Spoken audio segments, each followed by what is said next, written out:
Salam, xoş gördük hər birinizi. Bu günlərin bildirçin armudundan necə mürəbbə hazırlamaq olar, onu çəkib paylaşacağım. İlk öncə armudları soyuq suyun içərisinə əlavə edərək, digər qabı da soyuq su əlavə edib yarım limonu suyunu sıxdıqdan sonra kənarda gözlədirəm. Və armudları suyun içərisində olan armudları qabığını soyaraq saplaqlarını qısaldıram. Daha sonra isə armudları soyduqdan sonra limonlu suyun içərisində saxlayıram ki, qaralmasın. Və bu arada mənim kanalıma abunə olmamısınızsa, abunə olmağı və videolarımı sonradan izləməyinizi unutmayın deyirəm.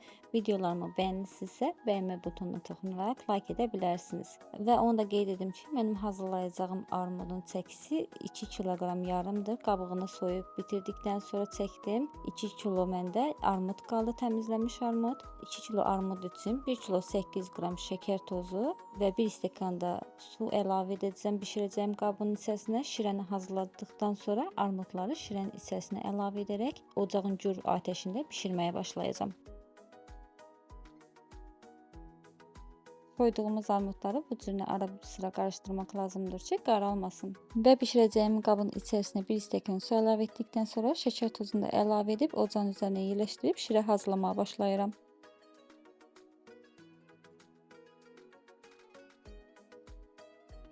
Şirəmiz hazır oluncaya dək soyduğumuz armudları çəngəllə hər tərəfini bu cür deşmək lazımdır ki, şirə canına yaxşı hopsun deyə. Şirəmiz hazır olduqdan sonra armudları şirənin içərisinə əlavə edərək hər tərəfini qarışdırıram ki, armudlar öz suyunu çıxarsın. Mürəbbəmiz 10 dəqiqə müddətinəcə qaynatdıqdan sonra ocağın altını söndürəcəm. Tamamilə soyduqdan sonra yenidən qaynatmaya başlayacağam.